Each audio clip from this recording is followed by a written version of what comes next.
Good evening and welcome to the Radical SR8 Championship. Round 3 takes us to the Auditorium Enzo Edino Ferrari at Imola, Emilia-Romagna, Italy. I am Tom Kent in the commentary position. Alongside me is Jim Cunningham, who'll be with me for the next hour and a half for 3 races here at this legendary circuit. We're into the final moments of qualifying. Even Bremer on course for pole position at the moment. Ahead of Paul LeMay, Luke Maxwell and John Mahutchison. 12 drivers are here. And we've got the pros and the AMs already determined, considering we've already done a couple of rounds. First round being at Silverstone. Last week was Donington. Tonight is Imola. Let's bring Jim Cunningham into the booth and get him to say hello before the first race begins, because it won't be too long before it's lights out for that. Jim, good evening. How are you? Good, Tom. Good to be here with you again, of course. Yeah, it's Imola. I'm excited. There's a lot of these guys love this track, and a lot of them don't like it at all. So it should be interesting tonight. First race being 15 minutes long. And the top 5 finishes get reversed for race number 2. And we'll go straight into the second one. There's no warm-up session in between races 1 and 2. It's straight to lights out for that. But qualifying has ended with Even Bremer on pole ahead of Paul LeMay. It's Luke Maxwell and John Hudson on row 2. Jack Veazey and Mike Boos on the third row of the grid ahead of Menno de Graaf and Ben Underdown. Michael LeMay and Stefan Millis on 9th and 10th ahead of Jamie Bird and Steve Webb, who are at the back. Yeah, it looks like Steve Webb is apparently a new guy here, I believe. I don't think I've seen that name before, so it's always good to bring in some new guys. He was here last week at Donington, if you remember. Apparently I didn't. Oh. But he's still new, and that's good. It's good to have new guys and new blood in for sure. Wow, Ewan Bremer on the pole. That I have to say, I mean, I know he's fast, but that caught me a little off guard. Well, he's already won a race this season. That was at Silverstone for Ewan Bremer, but he had a torrid time of it at Donington last week, getting involved in other people's incidents when he least expected. So he needs to make up for it this time around if he's going to be in some form of contention. John Hutchison, the reigning champion, wasn't here last week. And, well, he's going to have to make up for lost time. The 5 lights are coming on now, Jim, and we are good to go for race number 1. 3 lights, 4 and 5 lights are on. Lights off, it's go at Imola. Good start from Paul LeMay, getting the jump on Even Bremer before they get to the King prior to Tamburello corner. And we're looking at Luke Maxwell, who is also back after being absent at Donington. He's through into second place ahead of Even Bremer as they come out of the first part of Tamburello. But it's a good start from Paul LeMay, leading the way clear over Maxwell and Bremer. John Hudson holding 4th position over his team Redline teammate Mike Bousson. And we've got Jack Veazey in 6th place. It's Ben Underdown, Menno de Graaf, Michael LeMay, Jamie Bird, Stefan Millis, and Steve Webb in making it the rear. No contact so far, Jim. Good stuff. Yeah, it was a good, clean start and a fantastic start for Paul LeMay. That's the kind of jump you need to get here with these guys like Maxwell and McCutcheon in the field for sure, and getting a good jump all over Ewan Bremer and taking off the pole. So, yeah, it's a great start for Paul. Ironically, Paul's one of the guys that doesn't think he runs very well here. Maxwell out of the slipstream before they get to Variante Alta. And Paul LeMay holding firm at the moment as they come out of the Variante Alta. And a collision between Bremer and Bousson. Maxwell, sorry, and he's down at the back, the pair of them. And it looks like Bousson's Bousson has managed to get through into 3rd place, as did Hudson to 2nd. Bousson on the inside of John Hudson at Ravazza. And I have to say, that was quite unexpected for Luke Maxwell to make such a mistake like that. And Bremer had nowhere to go. Yeah, I want to get a look at that here once everything settles back down here. I definitely want to see what happened there. Did Maxwell just go off track, or? No, he just lit up the rear tires and spun. Oh, he did. Yeah, he got on that curbing and maybe even put a tire on the grass and just lost it. Wow. Okay. Yeah, let's look at that one more time real quick. Get back. I think he got a tire. Oh, yeah, he got a tire out on the grass. And, yeah, what nothing Bremer could do. That's, once again, getting involved in other people's stuff, like you said, happened to him last week, again this week. We look at the timing tower of Paul LeMay, who's got a big lead already over John Hudson. Paul LeMay, who... McCutcheon got by Bremer there while we were looking at that replay. I mean, by Bousson, I'm sorry. Mike Bousson. Yeah, he got by him at some stage around the 2nd lap, of course. And Paul LeMay, he's stretching out the margin. He's already won a couple of races this season. He won at least one of the rounds at Donington, and he also won at Silverstone. So he's a man in form right now, is Paul. He is indeed. John Hudson. So let's John Hudson still yet. Sorry, he's still yet to win a race this. Yeah, he's still yet to win a race this season. John Hudson, and he chases after Bousson. This is where Hudson got the overtake done at Bousson at Tamburello corner. Oh yeah, nice clean overtake there. Good solid pass. All right, back to the live action now. Lap 2 is completed. We've still got no timing tower to show you at the moment, but we'll let Jim work on that in due course. Bousson in 3rd place behind his teammate. There is the timing tower now. Jack Veazey who's impressed so far this season in his debut campaign. Ben Underdown, who's racing in the AMs again this season. And there's just 5 AMs tonight. Mena de Graaf, Michael LeMay, Stefan Merlis and Steve Webb. And it looks like they've all behaved themselves. But mind you, we have some absentees given in the UK. It is a bank holiday Monday. So they're probably all spending time with their loved ones, which is perfectly understandable. And we expect a lot of them to be back next time out. You said Ben Underdown was racing in the AMs again this season. I had to go check because John McCutcheon sent me the list this week to put him in, and I wanted to make sure I didn't miss that, because he won so many races last year. You might have thought he was going to move up, but I did just go check the list that John sent me, and it is correct. He is still in the AMs this year, this season. He did a terrific job, like you say. And he came close to winning one of the races at Donington last week. Did Ben Underdown, believe it or not. But he is at the head of the AM class over Mena de Graaf and Michael LeMay. Still no Gert-Jan Polman yet. I thought he'd be back this week, but I don't know whether he's had some form of commitments going on elsewhere in his life. But hopefully he'll be back next week, which will be at Charlotte Roval. Oh yeah, that's going to be a fun one. VC in 4th place now as the laps continue to wind down around this Imola course. Speaking of VZ, no, I'm sorry, not surprising. He did get put into the pros like we kind of predicted with the pace he runs. We kind of figured he would, and they definitely did put him in there. Of course, he's also a 7,000 plus I rating guy too, so I'm pretty sure that qualifies you to be a pro. Now Imola, which is, well, it's safe for me to say it's the former home of the Emilia-Romagna Grand Prix, because Imola is not going to be on the Formula 1 schedule next year, unfortunately.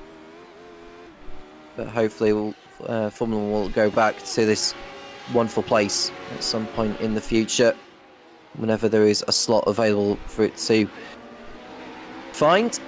But they are still in love with the circuit anyhow. It will still be around for these two contests. And we're looking at Ben Underdown, Mena de Graaf for the lead in the AMs. Is Mena de Graaf thinking about going for it into Ravatsa corner?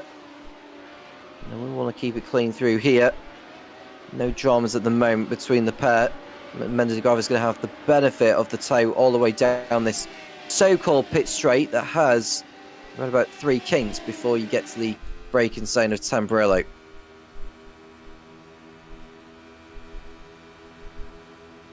He pulls it alongside Mena de Graaf, and he's going to go through here on Ben Underdown into 5th place. And Underdown did not fight that one. Jamie Bird just behind has got through on Michael LeMay 4th position, so that's him up the order. Trying to make up for lost time. And you can just see in the background, Ivan Bremer has that damage after contact with Luke Maxwell in the first lap. They did keep going, those two. Maxwell down in 11th place, going after Stefan Merlis. A couple of seconds up the road from him. My guess is Luke's probably got a little damage because he hasn't really moved back up since then too much. So my guess is he probably suffered a little more damage. What's funny is about these cars, excuse me, we see them week in and week out where they knock the front end off of them, and they seem to run all right, when the front end's knocked off like that. But, I think the shot that Wade Maxwell got hit, it probably damaged him a little more. On lap 5, we're just halfway through this first race of the evening. And Bird, well, he's got Underdown in hand. I'm not sure if Underdown will choose to fight this one too much. Bird will want to get by Underdown and de Graaf very, very quickly so he can give himself a chance with the top 4. But if he gets into 5th place, he's on course for reverse grid pole for race number 2. Yeah, it's not a bad place to be. Well, here goes Bird. He's going to do exactly what Mena de Graaf did on the previous lap and go through without any form of resistance from Ben Underdown. And that's Bird through into 6th place. And he takes the racing line before they get to the corner. Yeah, just another good solid pass. Of course, these cars do have a lot of a lot of toe on them, so coming down that long straightaway makes it a little easier to make that pass.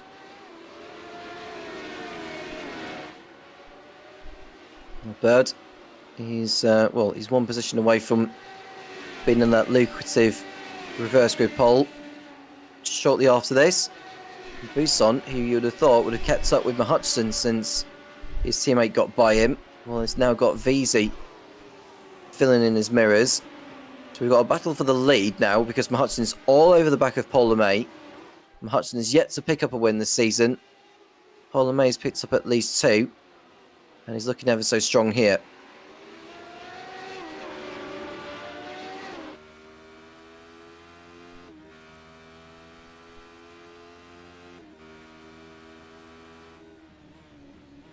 Down the hill towards Ravazza, and Paul LeMay is still right there, taking all the curb on the outside. Won't want to get slowdowns because you can get slowdowns in these cars and on right iRacing.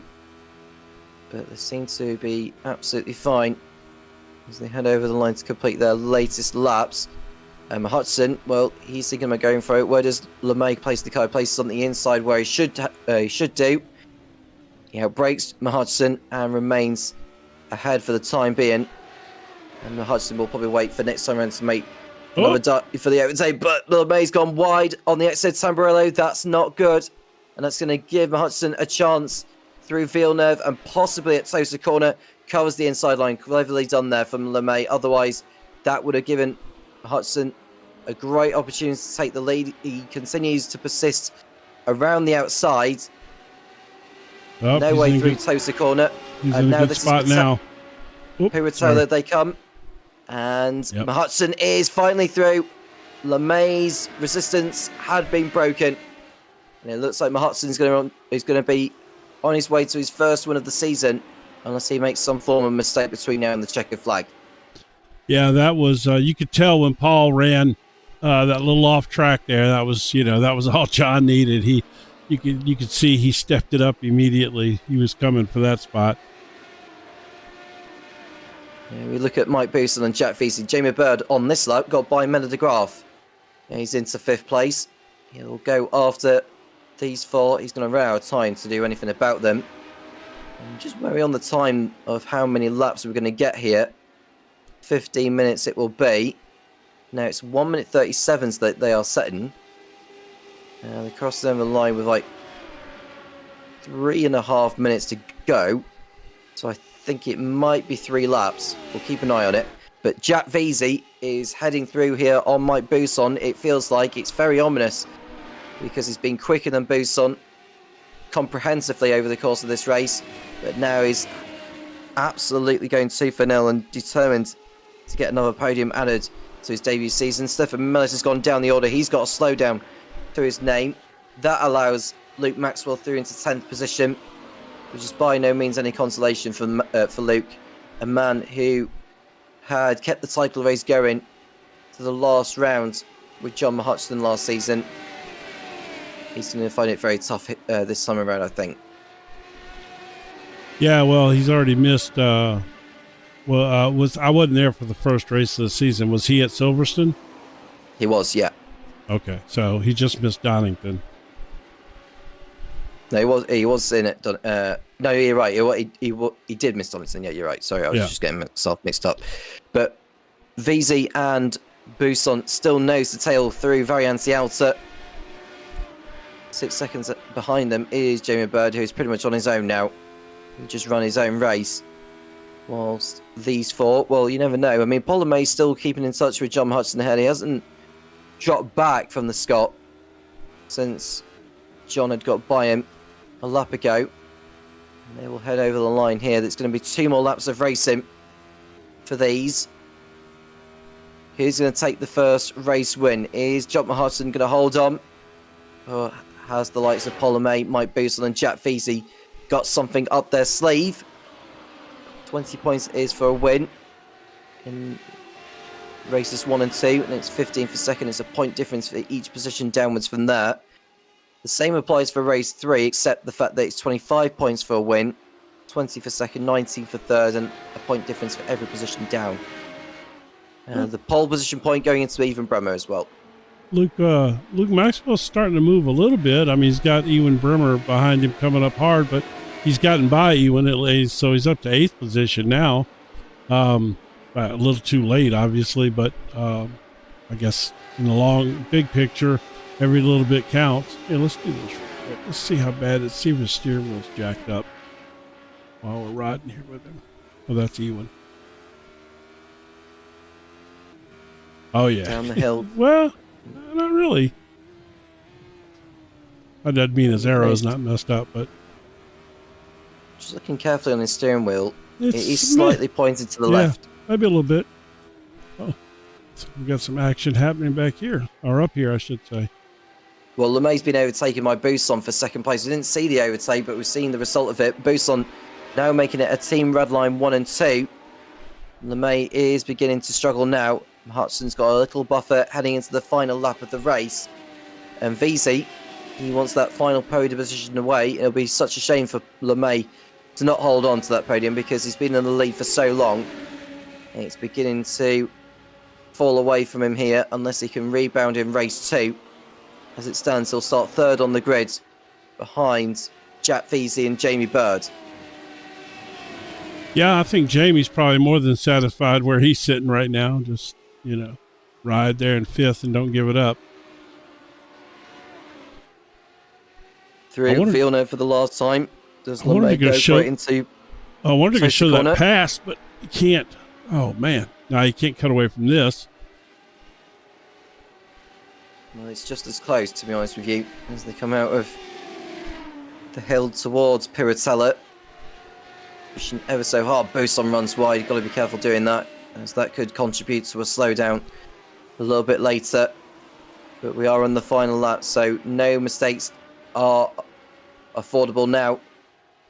Is VZ going to send one up the inside through Variante Alta? It's going to be close. He won't do it through there. He's thinking about Ravazza corner. He's taken too much curve there, as Jack VZ say. That's pretty much him out of the fray for a podium. And I think LeMay's got a good run on Buson towards Ravazza for the last time.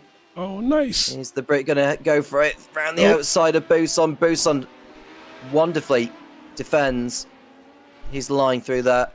But we go to John Hudson, who is coming through the pit straight now and is going to take the first win of the night. John Hudson takes race 1 victory at Imola ahead of Mike Buson, Paul LeMay and Jack Veazey. Jamie Bird, 7 seconds behind Veazey, will make it to 5th place and on reverse grid pole for race number 2. Ben Undown, the winner in the AMS, ahead of Michael LeMay. Luke Maxwell 8th, Menedigal completed the AM podium in 9th with Evan Bremer, Stefan Millis and Steve Webb. Well, that was entertaining. That's flown by as well. Let's run down on the result for race 1 at Imola. And it is John Hudson. They don't give you much time for that. Sorry, go ahead.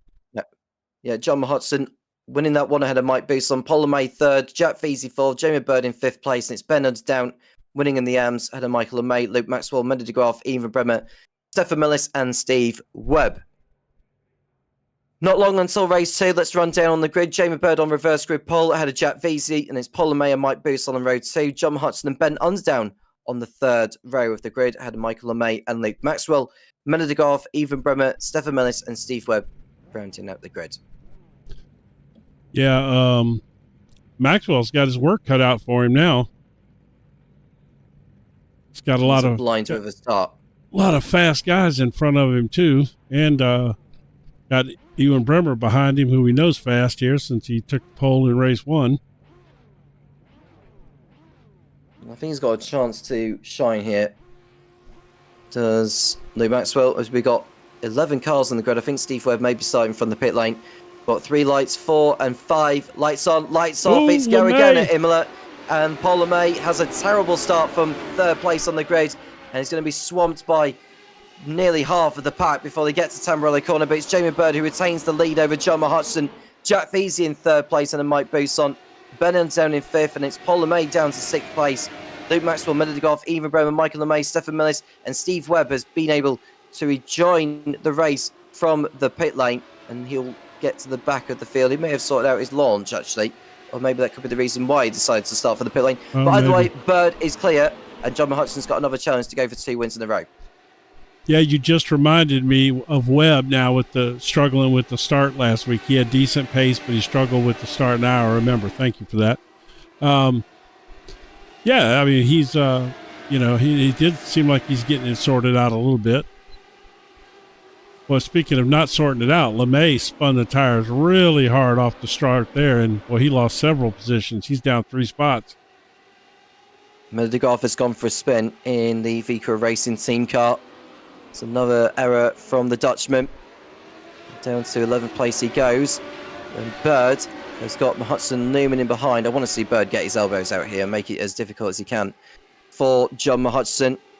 He'll be thinking about a move at some point. He had a battle with Mike Boosland at this corner on the first lap in the previous race. Paul LeMay's making up for lost time, back into 5th place. Had a bend under down. He's got some ground to make up on these 4 who are coming through. But it looks like John Hudson is in prime position here to take the lead from Jamie Bird. Unless Bird can do something about it, he leaves the inside open and he's left himself exposed, really. And he's got no option but to yield this time around. They're about to freight Hudson train in wins the here. lead, and Buson is into 3rd place ahead of Easy. Oh, boy, VZ had to do a little avoiding there. I think Buson caught a little curve there. He didn't come off that turn as hard as VZ did. Not 2 of the race. The top 10 finishes get reversed for race number 3. And Stefan Mellis, I believe, has gone round as well because he's now falling behind Meldegraaff. So that's 2 of the AM drivers having their own melodies. They are indeed. Ben Underdown is leading the way in the AMs at the moment. He's got Luke Maxwell and Ethan Bremer right behind on merit so far. Is Hudson going to hold on for another win in these Radical SR8s? The reigning champion turns make up a lost time. Now, we may have 10 rounds, but there are a couple of dropped scores to factor in at the end of the season, which means that Hudson can use one of his dropped scores to make up for the absence of last week at Donington. And whilst I was saying that, Luke Maxwell got a bite. Benetton Underdown before they got to Varianti Alta. Even Bremer will be as desperate to get a bite in the near future.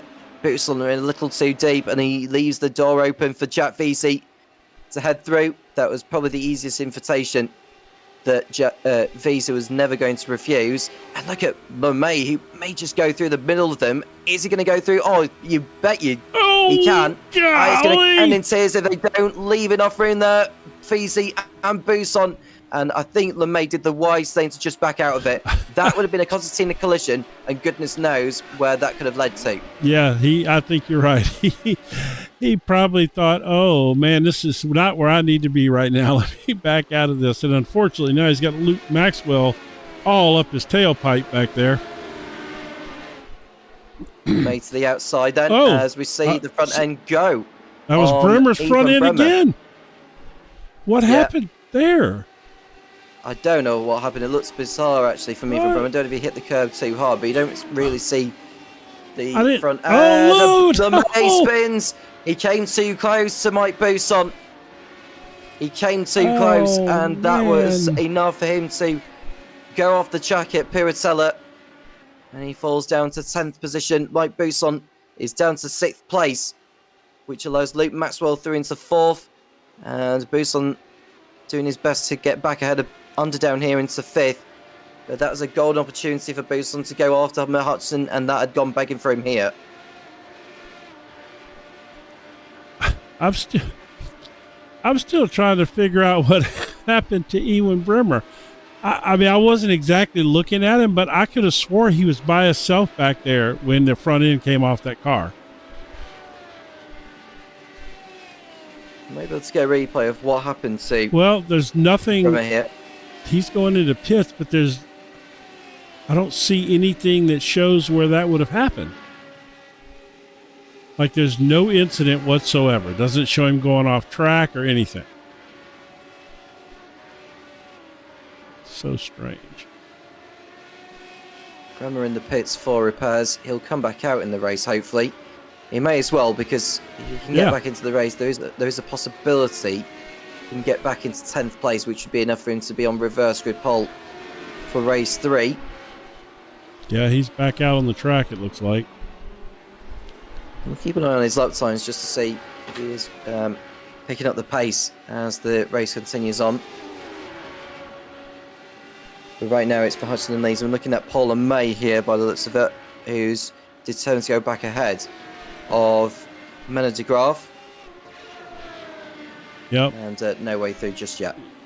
Once they catch his brother, it'll be 3 red, white, and blue cars all together there. From the back, it's hard to tell the LeMay from Mena de Graaf car, you know. From the front, not so much. But I looked up there, I was like, is he passing his brother? They have slightly different liveries. In terms of the patterns, they're very similar. Just from behind, especially if you look behind real quick, you see the red, white, and blue, you know. Well, it's in terms of which sides of the car they've got it on. So if you look at the sides of Michael LeMay, if you go to Michael LeMay, you can see it's got the blue on our picture. It's like blue to the right, or onto the right-hand side, and red on the left. Whereas if you look at Paul LeMay, it's actually slightly different. It's blue. He's got the blue side pods. Oh, I never even noticed that. I always told them apart by the wheels. Because Michael used to have the yellow wheels on his car, but doesn't look like he has those anymore like he used to. He used to have these bright yellow wheels on his car. But you're right. That is the difference in those two. It's actually quite noticeable once you say that. Not number 5 of the race. And so far, so good from Hudson, who's quite a country length clear over Jamie Bird. Now we look at Jack Veazey. Yeah, he's been impressive since he joined this series, hasn't he? He has. Yeah. Well, he's got a 7,600 I rating, so that is pretty impressive. So yeah, he's been great. Great addition to this series. You know, we've already got some really fast drivers in here. If you look at the group of pros that we've got, they're a really solid group of pros. And not to take anything away from the AMs, we've got a solid group of AMs as well. Several of those guys could be pros in a lot of places, and even here, you know, like Underdown certainly could have been put in the pros this year. And I know for a fact that there was some debate about I can't think of his name now. It'll come to me. But anyway.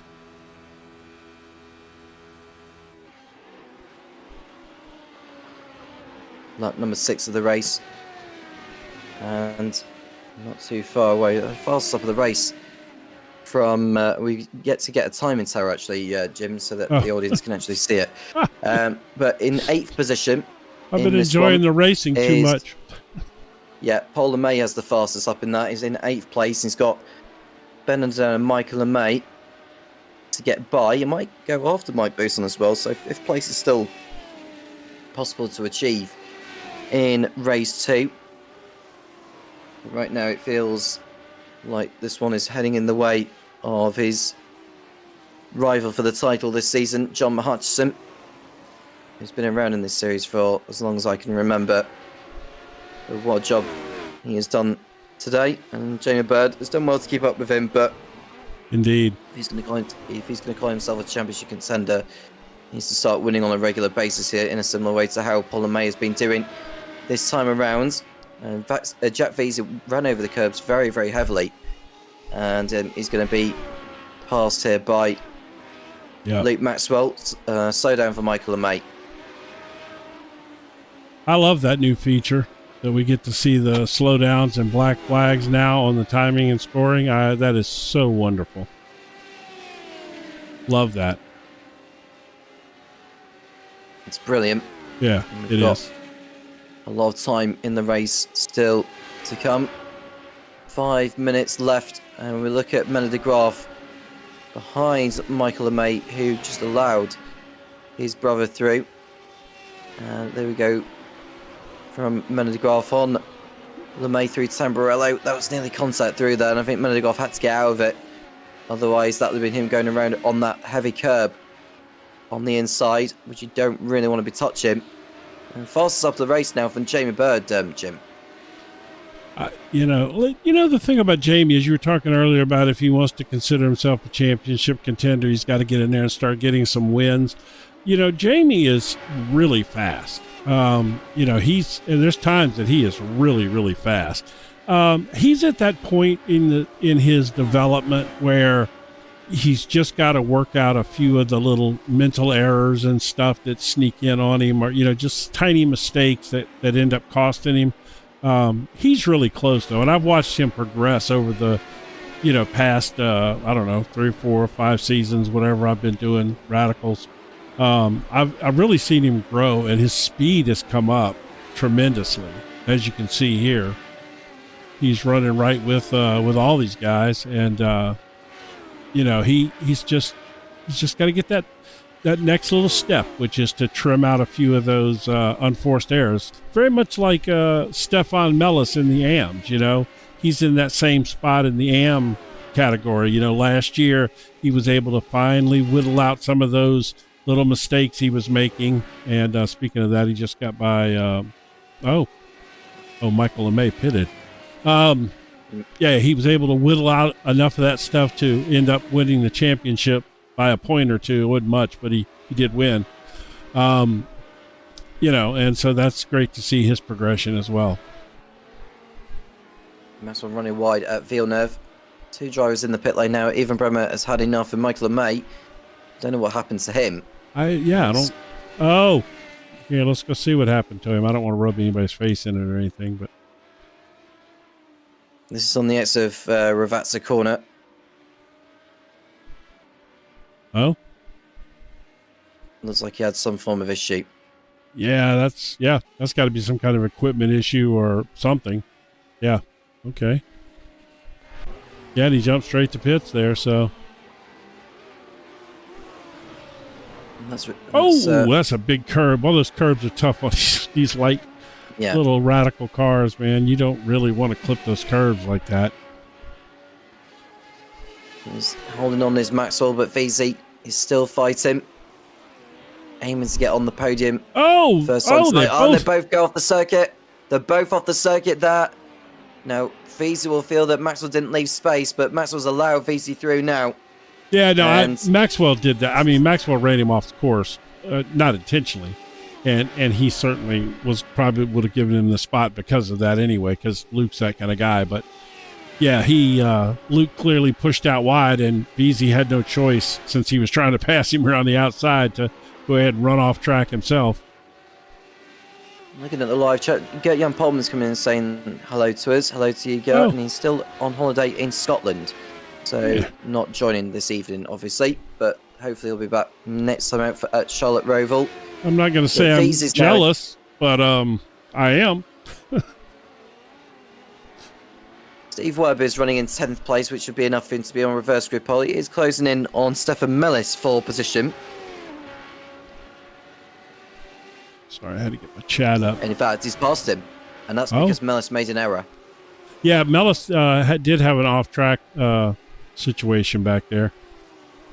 Quick take a look at it. Oh, yeah.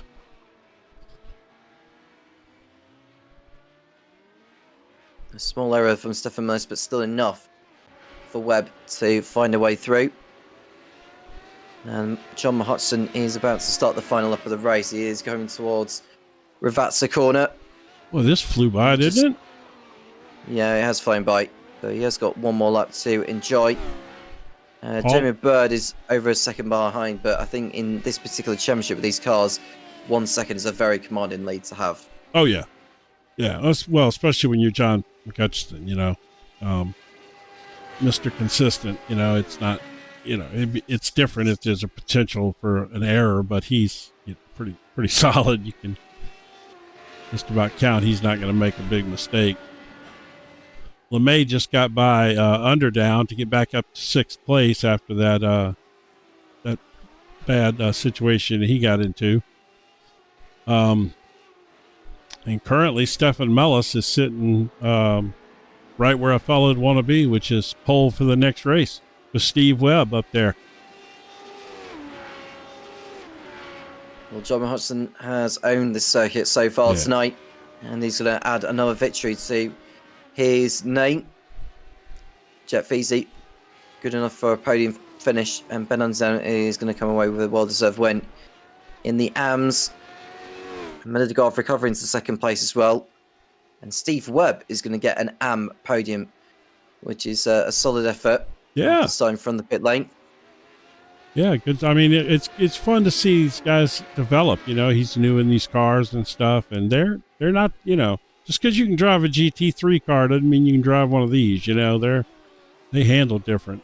You know, I love these cars. To me, this is a perfect stepping stone to go in either direction. You can go from these cars into Formula cars, and you can go from these cars into sports cars. I'm going to interrupt you, Jim, because John Hudson is heading over the line now, and Jamie Bird is going to finish second behind.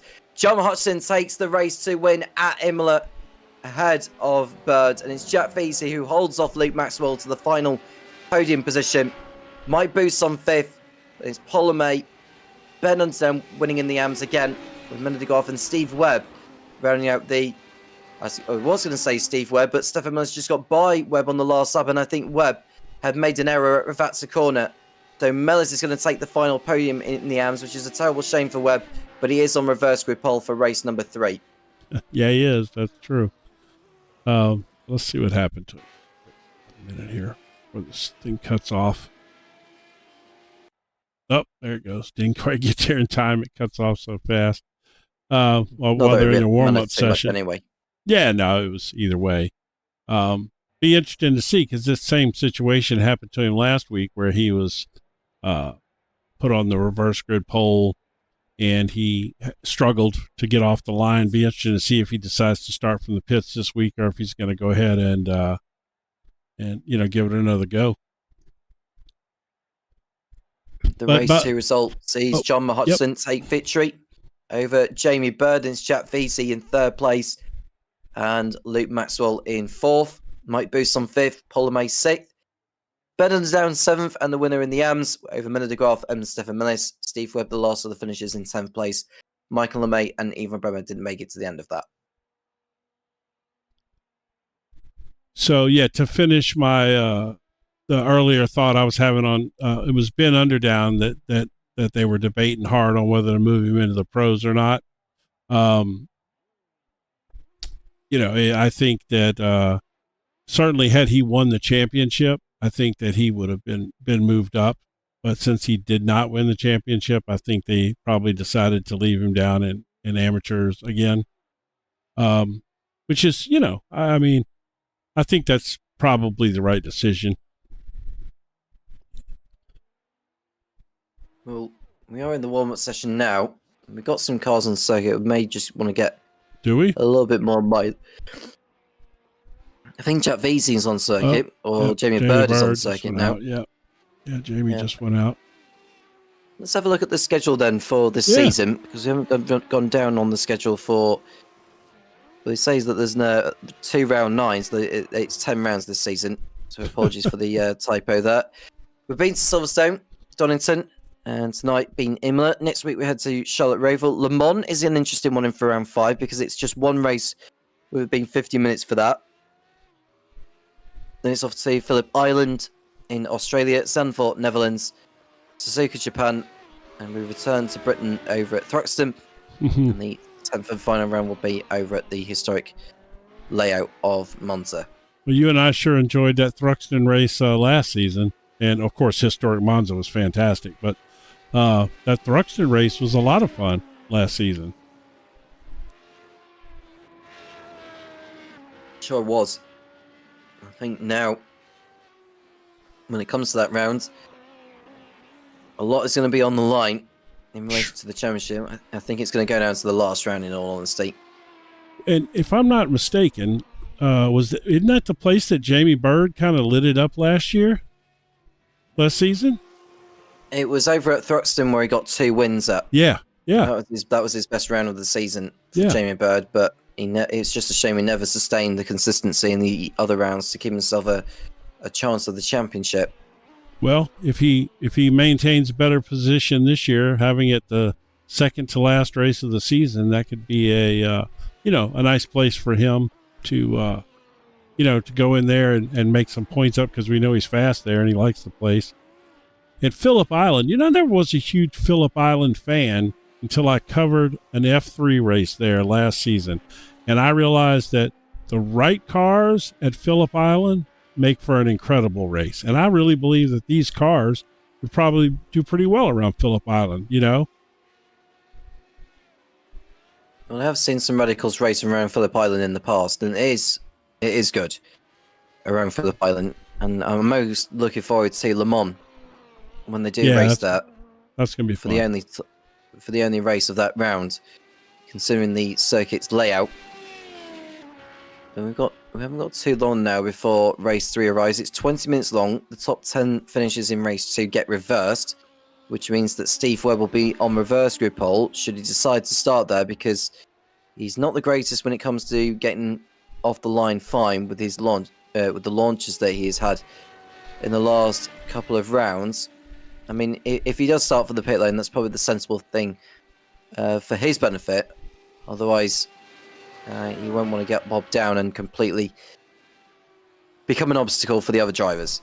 Yeah, I would agree with that, but I also would be willing to bet that he practiced his starts between last week and this week. You can believe he's worked on that. And again, there's some phenomenal guys in this league, more than willing to help you, learn. So all he had to do was ask, and I'm sure there's, a lot of these pros would have jumped right in there and give him a hand. More session done, and it's time to run down on the grid for race number 3 this evening. Steve Webb on reverse grid pole with Stefan Mills alongside. It's Miller de Graaf and Ben Underdown on the second row. Paul May in 5th place at a Mike Boost on. We've got Luke Maxwell, Jack Vesey, Jamie Bird, John Hodgson, Michael May, and Evan Bremer rounding out the 12-car field for race number 3 tonight. So he's not out there yet, so we'll see. Well, most of the cars are on the grid now. We're just waiting for the likes of Steve Webb, Jack Vesey, and John Hodgson to make their way. John always kind of waits to make sure everybody's, set and ready, I think, before he jumps on, usually.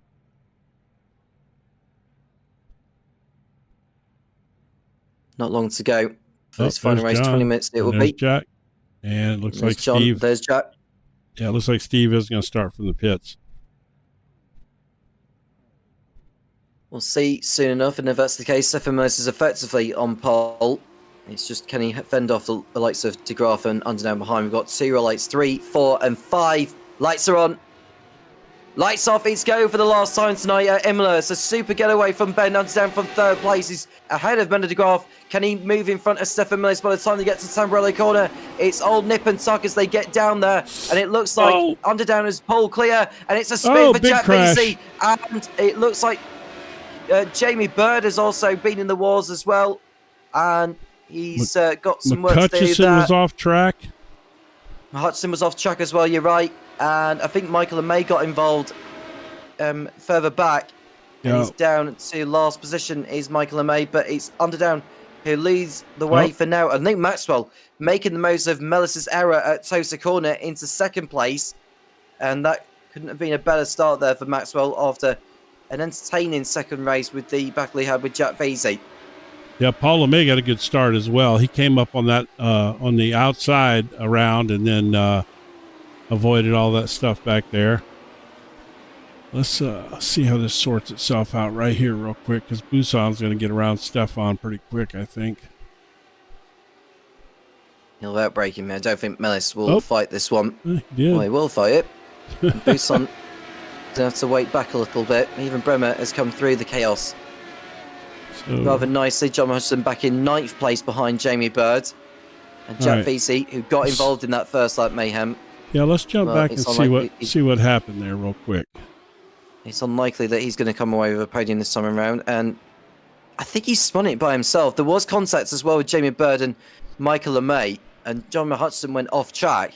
But I don't think there was contact made between Vesey and Bird and LeMay. It looked like if you look here, this is that Jamie Bird looks like rear-ended. Oh, Jamie got hit hard too. Jamie rear-ended Mike Buson, it looked like, and then Buson clipped VZ, it looked like. That's what it looked like to me. Got a couple of cars in the pit lane, Steve Webb and Michael LeMay. We're seeing and we got Bremer run wide. He's up into Maxwell 5th place now. Just made a pass for the lead. He has his through on Ben Underdown, which is hardly a surprise. And Luke Maxwell, who is going for a win this time around, wasn't here last week at Donington. But he's got an opportunity to reduce the arrears in the championship, especially with Paul LeMay, who has been the most consistent so far. Torrid time of it in race 2. But he is on a charge from 5th to 3rd. Even Bremer up from 12th to 5th. And it's pretty much going to be, he will get the remaining positions really in the AMs, because Underdown has been by far the best performing AM out of the lot. Let's take And a real quick look at Luke passing Ben there for the lead. It was over at Sambrella, which is no surprise. Yeah. Just drove it right around him there.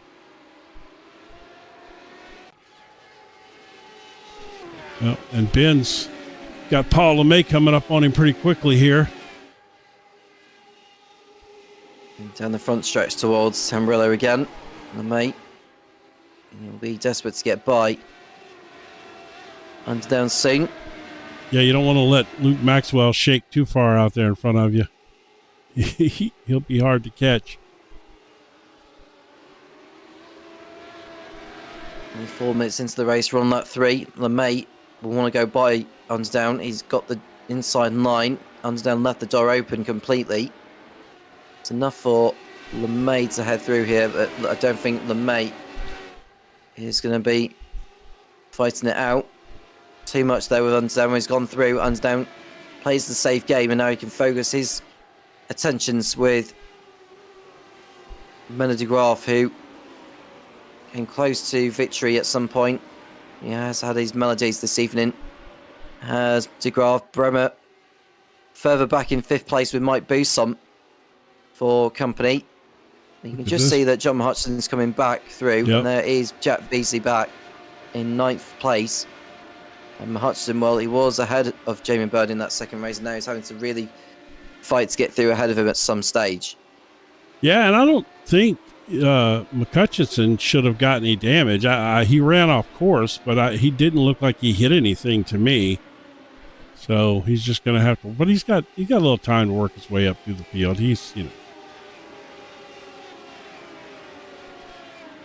Well, we're a quarter way through this one now.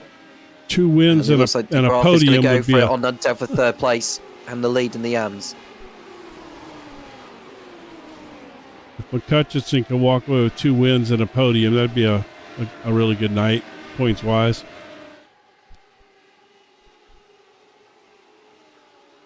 Crucial points towards the championship.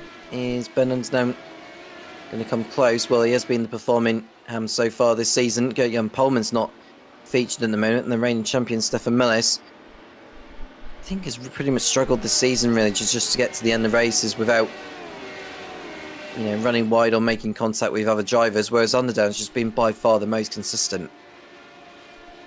Yes. Yeah, Underdown is like I said, he was right on the verge of being put in the pros, so this should hopefully for him, this should be his maybe season to try to win a championship. Take advantage of the fact that he stayed in amateurs for one more season. And Bird drops it right in front of Hudson. Did Hudson avoid him? I'm not sure Hudson avoided him. I think he might have damaged. I think he might have picked up damage to John Hudson. I think he might have gone round as well because he's behind Jack Veazey. Yeah, let's see here. Jamie lost. So Bird gets out of shape on the XFA on the outset. Oh my goodness! Yeah, he crashed into John Hudson. Did Jamie Bird when he couldn't stop, and that'll be Hudson into the pit lane for repairs. Yeah, he tried to avoid him. He went off track there, but it just happened that Jamie came right in front of him.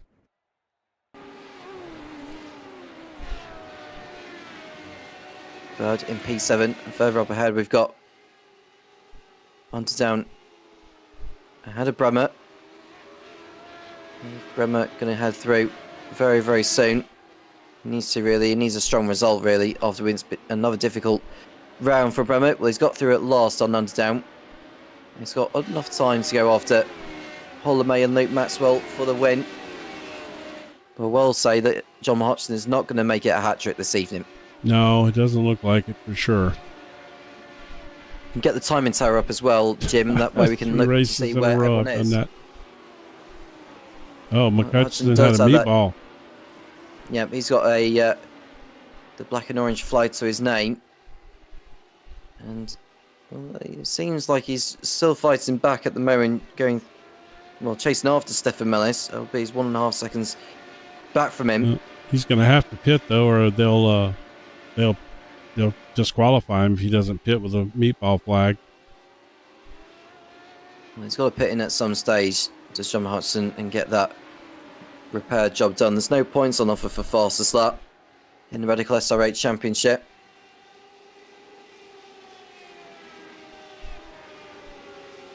It feels to me like Luke Maxwell has got this one in his pocket. He's got a good lead over Paul LeMay. He looks to be happy to be finishing where he is at. Mike Bousson has got by Man de Graaf and he's the next one to potentially dispose of Ben Underdown. Hudson does make it back to the pit lane. I don't think he had a choice there but to really head through and get that fast repair done. He's back on the circuit now is the Scot in 10th place. Yeah, that was a tough break for John. That was really no fault of his own.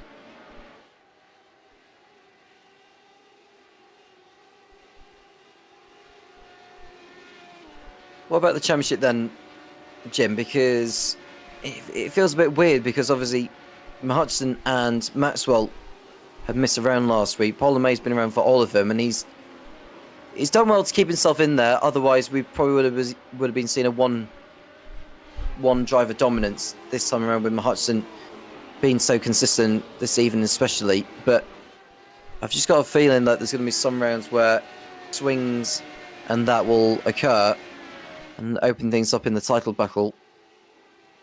Not just in the pros, but in the AMs as well. I mean, well, tonight's a perfect example of what can happen. You know, McCutcheon picked up the points in his first two races, but then he's in big trouble in this race, and, you know, more than likely he's probably not going to finish more than 8th or 9th at best, you know, probably, and short of somebody, you know, making a mistake. You know, I think it's going to be back and forth. I mean, look at it last season. We given McCutcheon the trophy, you know, with about 2 rounds to go, and all of a sudden Luke Maxwell came out of nowhere and made a fight of that, you know. So it ended up being pretty exciting last season, and I would say 6 rounds in or so, it didn't look like it was going to be, but it sure did turn out to be that way. So I think you know, anything can happen in these reverse grid races. It leaves the championship wide open, I think, till late in the season. Man de Graaf is overtaken by Jamie Bird and Jack Veazey, and that's because he's been off the circuit on the exit of Tozer. Just saw in the background that Man de Graaf Jamie's hanging it out again. Yeah, Bird nearly lightened up the rears coming out of Piratella. And Jack Veazey is, well, it's been a rocky race so far for him. He continues to ride those curbs. He does. Which has been the emphasis of his evening, riding over those heavy curbs. When he's coming, you can see again. He's sliding around too. Yeah, he's sliding around all over the place at the moment. Is Jack Veazey. So this is by no means been a smooth ride here for Jack. And Mike Bousson, well, he is Jamie Bird, I should say. He's just wanting to get as many points out of this as possible because it's not been Bird's race whatsoever. I want to jump back up here. We got some sections heating up here a little bit. First race tonight that Ewan Bremer has kept the nose on his car. So. He's flying so far, is Bremer. Absolutely going for it. If he can get by Paul LeMay soon enough, he might go after Luke Maxwell for the win. Like I say, Bremer has already picked up a win this season at Silverstone a couple of weeks back. He's going to send to the inside while he's going for it at Sousa corner. And that's a very neat pass. That was for a neat even little Bremer. pass. And that's enough for him to go through into P2. A couple of seconds off now from Luke Maxwell. Can he go for the win? We'll see. I mean, we got good racing all over the place. Look, we got this battle right here going on. Down and Buson. That's an out-of-class matchup. Let's jump back here real quick. This is an in-class matchup right here. This is for second place in the AMS between Stefan Millis and Mela de Graaf through Aquaminerale. Millis running wide through there, which is not going to help him on the run up to Varianti-Alta, and this is going to be easy picking for Mela de Graaf. He's going to go through before they even get to the apex. And that is the Vicro Racing car through into 8th position overall, ahead of the Bounty Hunter Racing car. There are teammates in this field to some drivers. They've got Team Redline, they've got 3 representatives racing here. We've got the 2 brothers racing guys of Paul and May and Michael. And all the others are just like sole representatives for their respective teams. Boosts on through into 4th place now. I've headed on down at last. Jack Veazey is in front of Jamie Bird now, 4th position. That had been coming for some time. And I just want to keep it on the times between Maxwell and Bremer, because Bremer did get by LeMay on the last lap, and despite that, he was still less than a tenth faster than Maxwell on that last lap alone. Yeah, I think their speed is pretty close. He put a nice move on Paul there. I mean, and I don't know how hard Paul was willing to fight that at that point. He was clearly getting real aggressive. Ewan was. Paul's got a couple of wins in hand. He needs some good solid finishes. He doesn't need to crash out for sure. So maybe he didn't fight that as hard as as he could have. Let's go back and see that pass where Jack got by Jamie here. Sailed it on around there. PC heading through on Bird at Tamburello corner. Almost like he just waited for that opportunity to happen through that. Oh man, Michael LeMay's had another issue, unfortunately.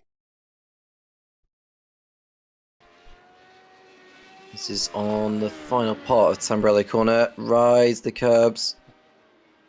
Don't know if he had a slowdown or something, or whether he just stopped on the racetrack. But it's 2 races in a row he's had to stop on the track like that. Interesting. Well, these 2 are still. Was Even Bremer. Sorry to interrupt. Even Bremer ran wide, and he's got a slowdown now as Bremer. Oh, He has to back off at some stage, and this is going to be enough for Paul LeMay to head through here. I don't know if LeMay really realised. No, I don't think he realised that Bremer had that slowdown, and he thought that Bremer was playing games with him, but Bremer was letting LeMay go through, and that gives the buffer that Maxwell needs between now and the end. Yeah, it should. I will say, next time Maxwell cross over the line, I think it will be 2 more laps before this race is done. Might boost on in 4th place behind Bremer.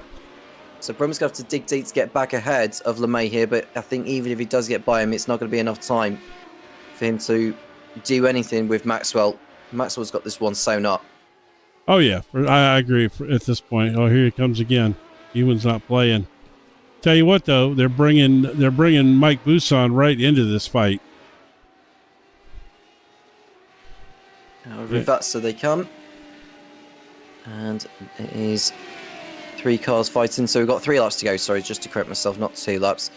But Bremer is into the slipstream again. We're right on board with Buson, watching Bremer to the outside of LeMay into Tamburello. They bang wheels a little bit, and Buson capitalizes on the open door that Bremer's left, and he's doing to the final podium position. A brilliant recovery drive from Mike Buson after a chaotic beginning, and now he's on course to get a podium out of this. And he's still got Paul LeMay in second place that he could make mincemeat of before this race is done. Well, I think he's still going to have his hands full with Bremer. You know, I don't think Bremer's been driving pretty aggressive in this race. I think Busan's going to have all he wants from Bremer.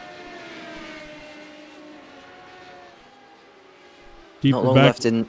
Oh, go ahead. Yeah, not long left here. And Bremer, well, he's had a dogged lap or so. Looking good to be chasing after Maxwell. Now he's only in the fight for a podium. He's maybe hope for a mistake at some stage here, Jim, because there's not a lot of time left for any of these to make any form of error. No, not now. There's no errors happening now that, you know, you'll be in big trouble if that happens. I was saying earlier that looking back in the field, Stefan Mellis and Menno de Graaf are having a nice little tussle back there for second place in the AMs. And there we see Mike Buson from the rear wing angle. He's got Bremer right behind us. Slow down for John Hutchison. It's been a race to forget, but he'll be happy to have picked up those couple of wins in races 1 and 2. Stefan Mellis is all over the back of Menno de Graaf for second place in the AMs. 8th place overall. Here he is. Look, here's Mellis attempting to go for it into Tamburello. The answer is no. Between him and de Graaf. And Steve Webb, who's the 4th AM driver left in the race, is down at the back in 11th place. You can just see Mellis and de Graaf banging wheels on the approach to Villeneuve. There de Graaf it is. goes off, and that's all that Mellis needs. And de Graaf does have a slowdown.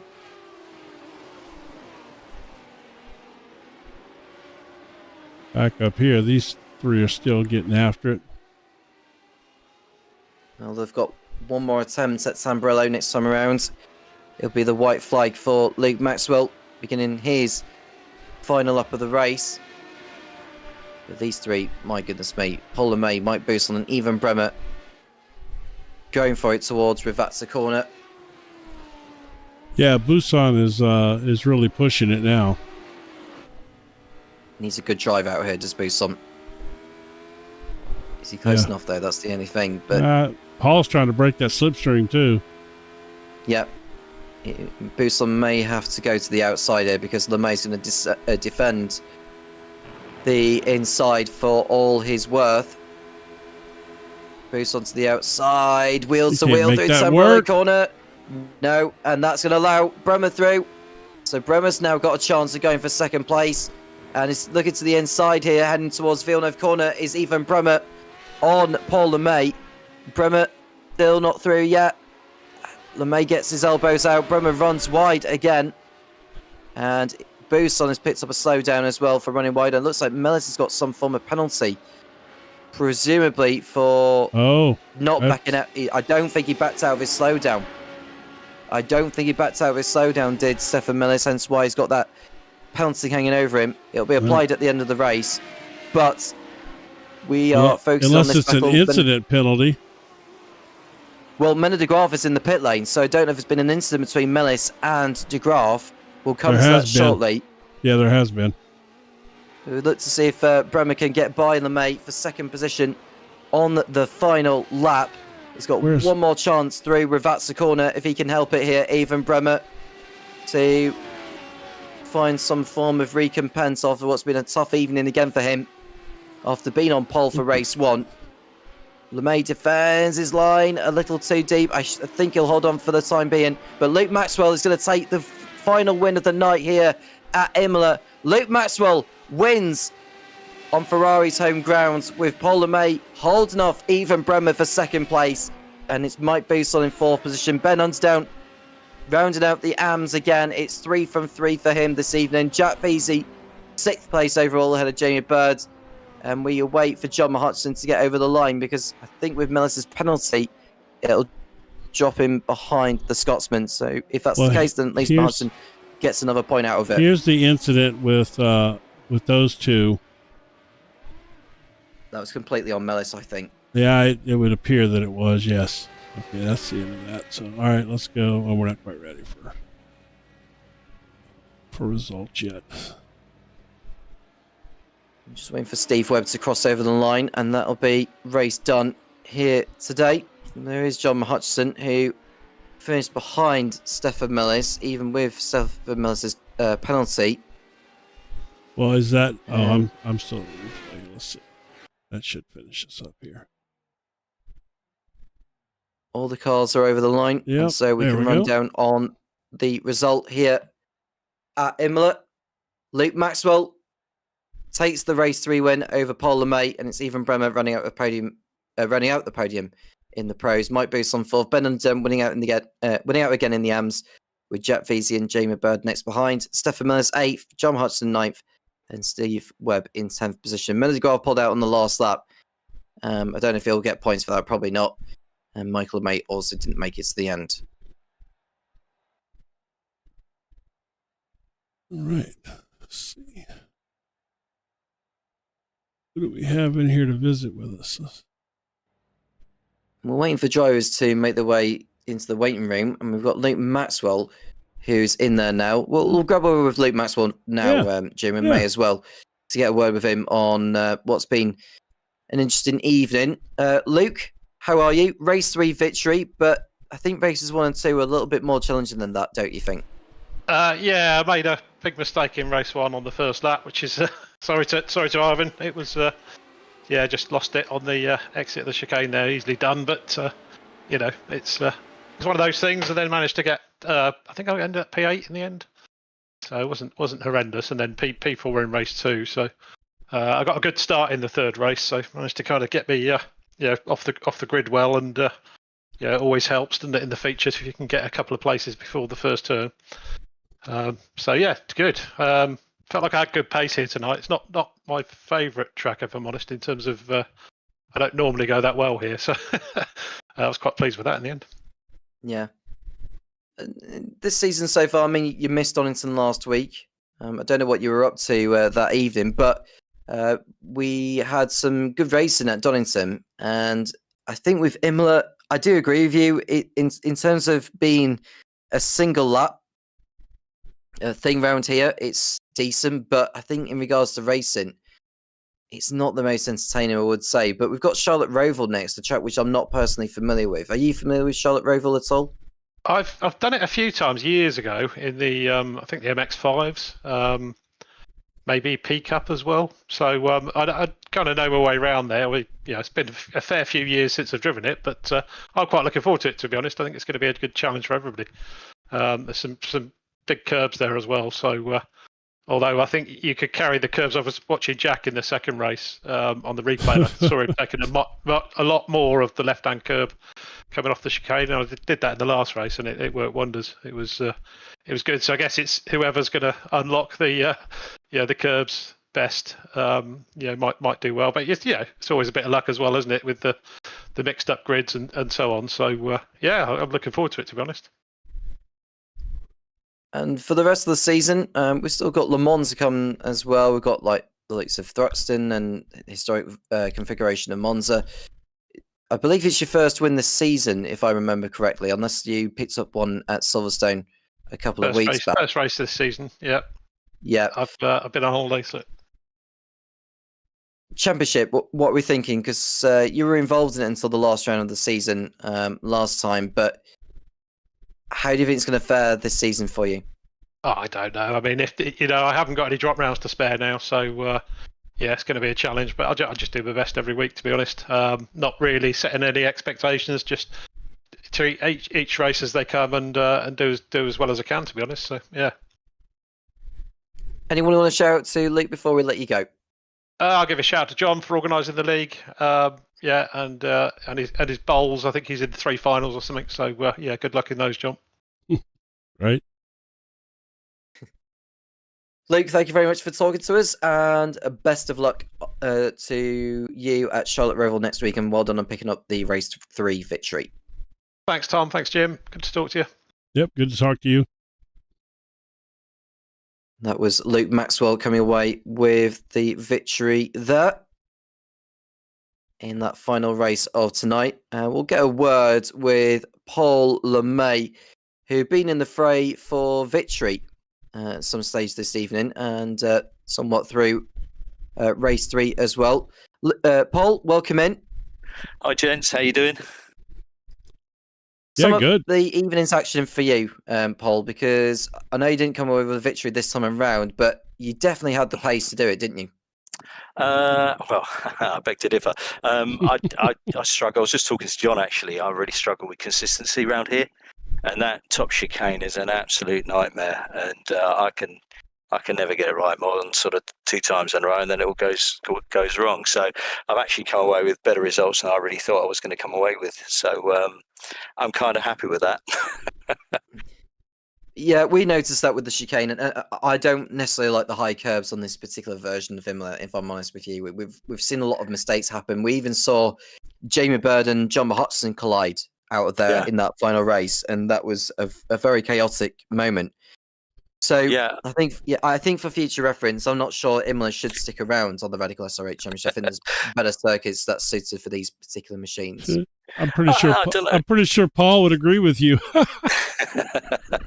Yeah, I mean, it's there's lots of guys that really enjoy this track, and for the most part, I do. As I say, it's just a couple of areas on the track where you're sort of really tempted to try and push, because if you go a little bit slower through there, you're going to lose a 10th or 2. So you kind of take a few risks, and it can be touch and go. So I like the track. There's a couple of areas where I just really struggle, really. So, Paul, did you listen to Luke's interview just now? No, I haven't yet. I should watch the race in a moment, Jim. Well, so when Luke just was talking to us, he said that he noticed when he was watching the coverage during, I guess he has it on another monitor or something. Yeah. That Jack was taking those big curves a little deeper than he was, and in the third race, he said he applied that, and it actually worked for him, and he was faster. Yeah. And which is, you wouldn't think, because the way it throws these little cars around, but so that was interesting. I found that interesting. The whole time I'm saying during the broadcast that, man, I'd stay off those curbs if it was me, and come to find out, apparently the fast way around here is to clip those curbs hard.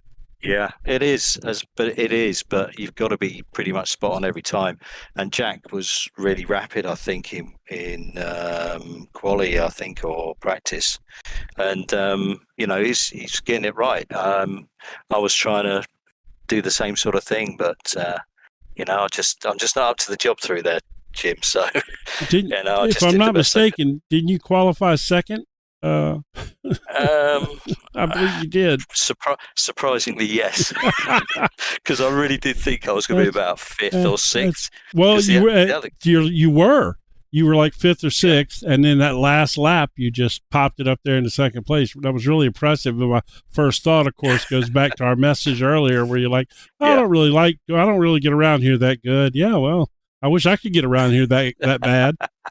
Yeah, I mean, as I said to John earlier, I said I can do a couple of laps where I'm quite consistent, and then it'll go to pot. I mean, when John was behind me in race 1, I managed to hold the gap for a bit, and then there's the odd mistake creeping in here and there, and he was taking a 10th out of me, then another 10th, and and it's where John's just absolutely so precise. Right. And I just haven't quite got that polished drive yet. I've been trying to be.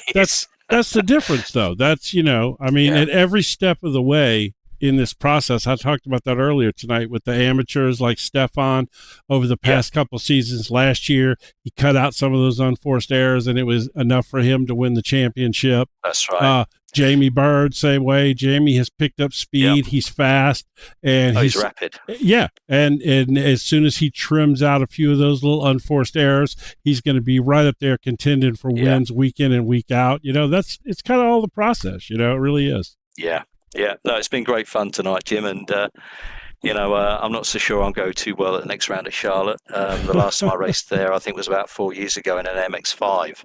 Yeah, that's so that was when I first started iRacing. So I should be putting in the hard yards next week and doing a lot of practice. Well, what's funny is they're updating Charlotte in this next update.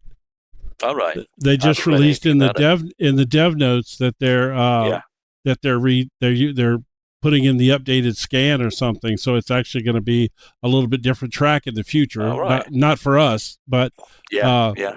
I think you'll get around. These little cars should get around there. Well, in fact, I know they get around there good. I've raced there before in a Radical. I've done a few laps and it doesn't feel too bad. So it's just down to me knocking the rough edges off myself, really, Jim. It's that one turn that gets you, that one that falls away from you as you're you come down that straightaway. If that one will get away from you, it'll throw you out there. But other than that, it's pretty manageable. You just got to watch that transition back onto the oval. Yeah, because it can get rough in these cars. So yeah, I'll be tapping you up for a bit of advice, Jim, in the week, mate. Well, I've raced there a few times. I'm not a big fan of that place myself, but I do seem to end up racing there. All right, man. Good talking to you, buddy. You got anybody you want to shout out to before we let you go? No, not tonight. I can't think of anything tonight. But of course, you guys are doing a great job. But anyway, I'll catch you next week. All right, buddy. Talk to you later. Cheers then. Bye-bye. Thank you very much, Paul, and best of luck to next week. Cheers, Tom. Bye. Paul and mate finishing and out inside. Not coming away with a victory this time around, but at least he put in a good fight this evening, and I'm sure he'll continue his battle with John Hodgson in the championship fight in the long run. And here is the man who wasn't here last week at Donington, but was back tonight. 2 wins, John, to finally get your season up and running. Yeah, not bad tonight. Enjoyed the first 2 races and then get caught in an incident on race 3. A couple of incidents, actually. So it's the way it goes. It happens to everyone. So we just got to take the good with the bad. The curbs have been the emphasis of this evening, John. We've spoke to Luke and Paul about those curves, but is this the right circuit for these machines? It's tricky, but they can get over it. You've just got to get them right. But it's a kind of track for me that makes you want to do laps after lap because you always think that corner I could go faster, that corner I could go faster. It's that kind of track for me. So I enjoy it. I like it. And we've got Charlotte Roval that we're heading to next stateside. Previous experience, have you done any previous experience of that track before? Because Luke and Paul have done in the past, but not for a very long time. I'm the same. We were talking about that earlier. MX5 and Pro Mazda, probably the only cars I've driven around it that I can remember.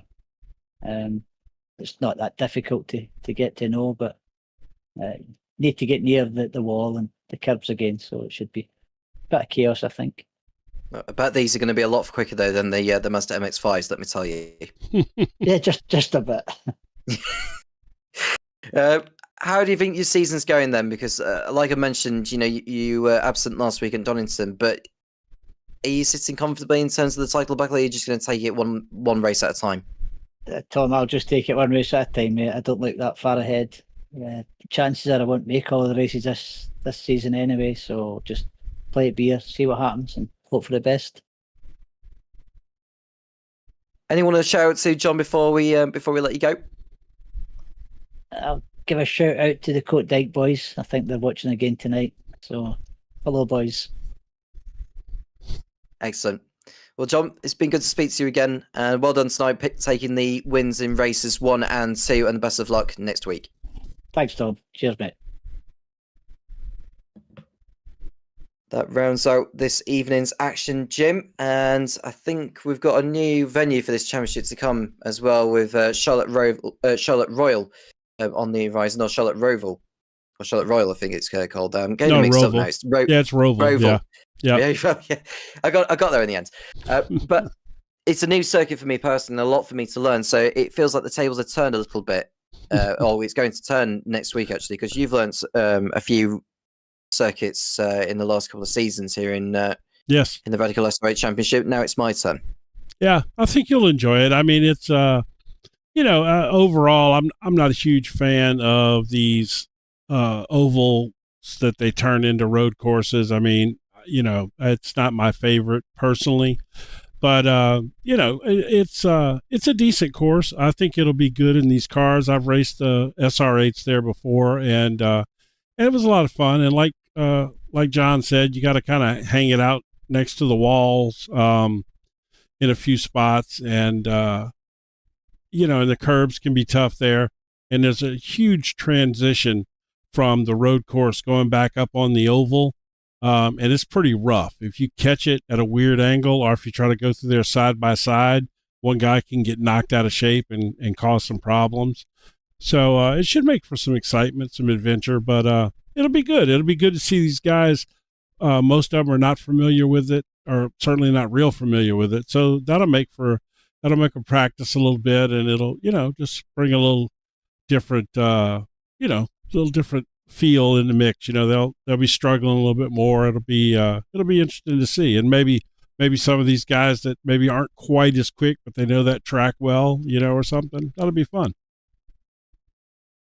Jim, thank you very much for joining me this evening. If you have enjoyed the action, do make sure you like and subscribe to the JP Broadcasting YouTube channel. You can keep right up to date with all the action that's been streamed across the channel itself. It's time to wrap it up. Next time out, we'll be heading to Charlotte Roval for the first time in this championship. So it's going to be quite a new challenge for these drivers in Radical SR8s. I'm Tom Cairns with Jim Cunningham, and we'll speak to you again soon when the Radical SR8 Championship returns.